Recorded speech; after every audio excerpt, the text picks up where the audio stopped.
CBDCs.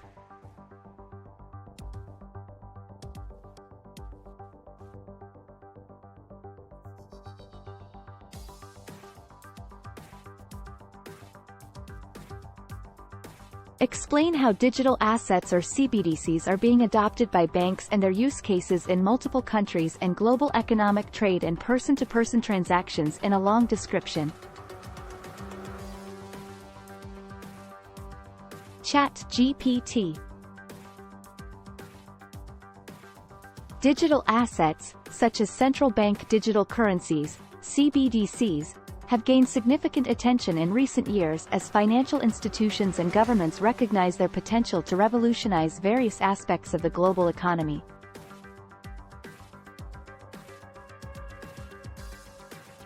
CBDCs are digital representations of a country's fiat currency that are issued and regulated by the central bank.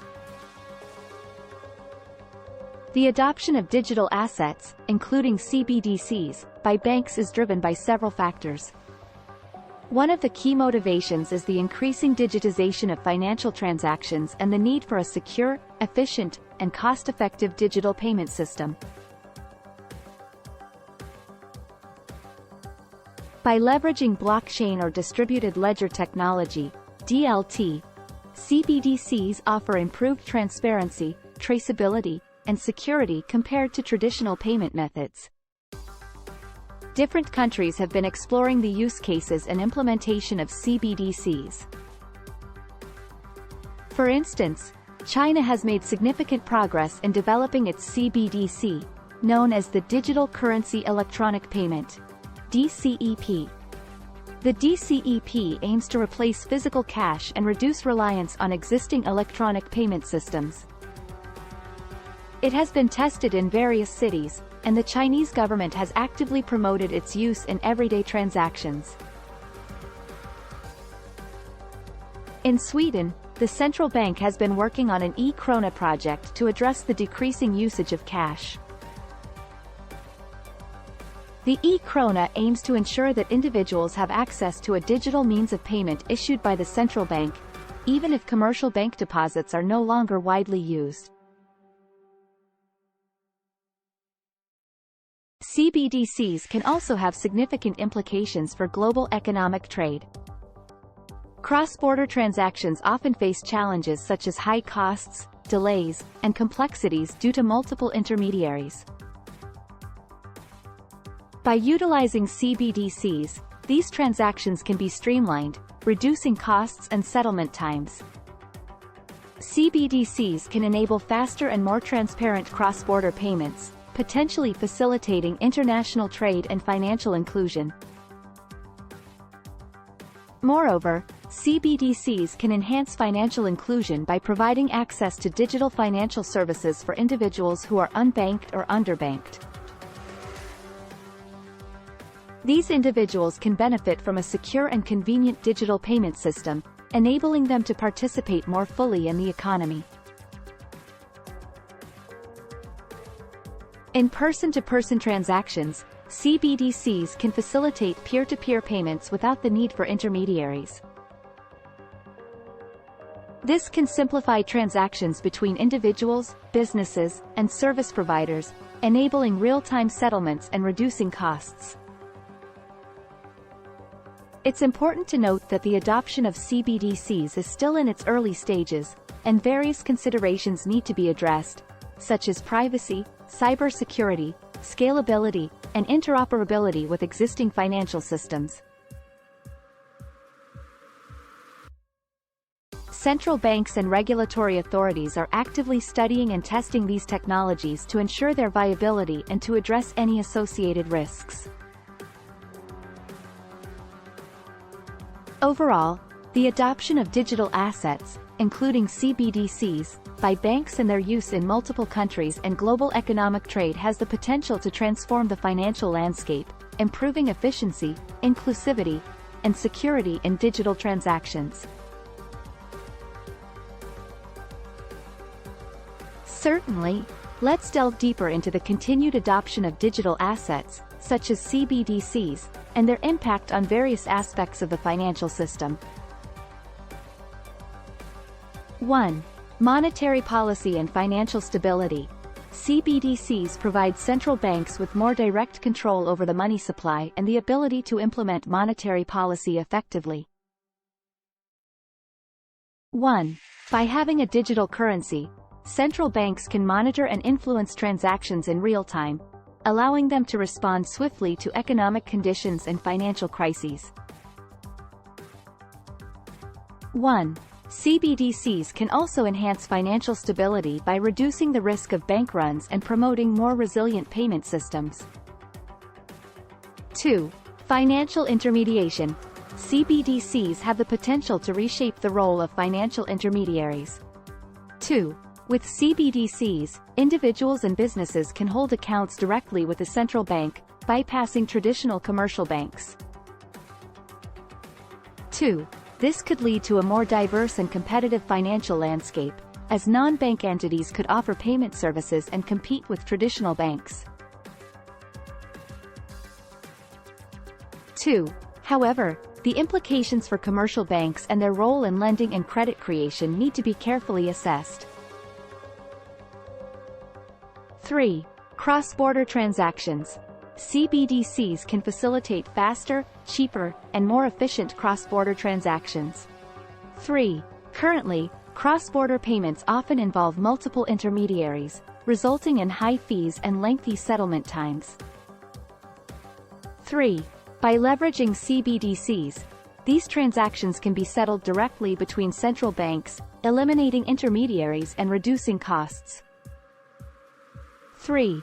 This can enhance international trade, improve financial inclusion, and foster economic integration between countries. 4. Financial inclusion. Digital assets, including CBDCs, have the potential to enhance financial inclusion by providing individuals without access to traditional banking services a secure and convenient means of transacting. 4. CBDCs can offer a low-cost digital payment infrastructure that enables unbanked and underbanked populations to participate in the formal economy, access financial services, and build a credit history. 5. Consumer privacy and security. As digital assets evolve, maintaining consumer privacy and ensuring robust security become critical considerations. 5. Central banks need to strike a balance between providing secure and traceable transactions while safeguarding individuals' privacy. 5. Implementing strong encryption protocols and strict data protection measures can help mitigate privacy concerns and prevent unauthorized access to personal financial information. 6. International cooperation and standards. The adoption of CBDCs requires international cooperation and the development of common standards. 6. Interoperability between different CBDCs is crucial to facilitate cross-border transactions and ensure efficient global payment systems. 6. Collaboration among central banks, financial institutions, and regulatory bodies is essential to establish a cohesive framework for the implementation and regulation of digital assets. Let's explore the elements of implementing digital assets like XRP, Ripple, XLM, Stellar, and XDC, Shinfin, with prominent companies like Apple, Microsoft, the Chinese government, and Southeast Asian influences. 1. XRP, Ripple. 2. Ripple's XRP is a digital asset that aims to facilitate fast, low-cost cross-border transactions. 2. Ripple has been actively collaborating with various financial institutions worldwide to leverage its blockchain technology, known as RippleNet. 2. While Ripple has engaged with multiple banks and financial institutions, its partnership with major tech companies like Apple and Microsoft has not been officially announced. 2. However, these companies could potentially leverage Ripple's technology to enhance their own payment systems or explore interoperability with RippleNet. 3. XLM, Stellar. 4. Stellar's XLM is another digital asset designed for fast and low-cost cross-border transactions. 4. Stellar has positioned itself as a blockchain platform for financial services, with a focus on serving the unbanked and underbanked populations. 4. While there haven't been specific announcements regarding partnerships between Stellar and companies like Apple and Microsoft, the open-source nature of the Stellar network makes it possible for these companies to integrate Stellar's technology into their payment systems or explore collaborations in the future.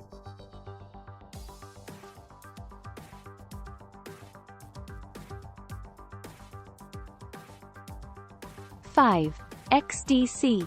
XinFin. 6. XinFin's XDC is a digital asset built on the XinFin hybrid blockchain, targeting enterprise use cases and global trade finance. 6. XinFin has been actively involved in partnerships and collaborations with both public and private institutions in Southeast Asia and beyond. 6.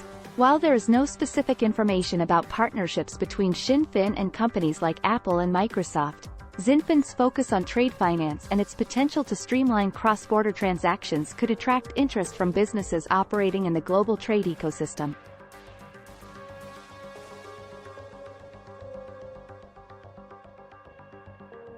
'7. Chinese government and Southeast Asian influences. 8. The Chinese government has been exploring the development of its own CBDC, the Digital Currency Electronic Payment, DCEP. 8. The DCEP aims to digitalize the Chinese yuan and improve financial inclusion, efficiency, and oversight. 8. While Ripple, Stellar, and XinFin may not have direct partnerships with the Chinese government, their technologies could potentially align with China's broader goals in digital payments and trade facilitation. In Southeast Asia, there is a growing interest in digital assets and blockchain technology. Several countries in the region, such as Singapore and Thailand, have launched initiatives to explore the potential use of blockchain in various sectors, including finance and trade.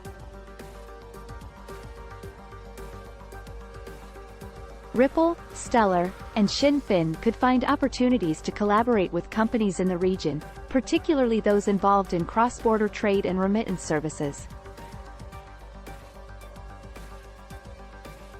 It's important to note that partnerships and collaborations between digital asset providers and major companies are subject to market dynamics, regulatory frameworks, and specific business strategies.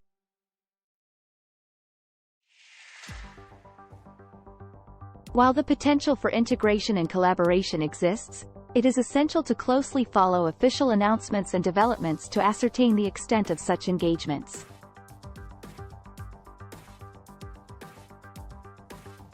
It is worth noting that the pace and extent of CBDC adoption may vary across countries, reflecting unique economic, regulatory, and technological circumstances. As central banks continue to explore and pilot CBDC projects, careful consideration must be given to the potential risks, including financial stability, cybersecurity, and the impact on existing financial systems, to ensure a smooth and successful transition to the digital economy.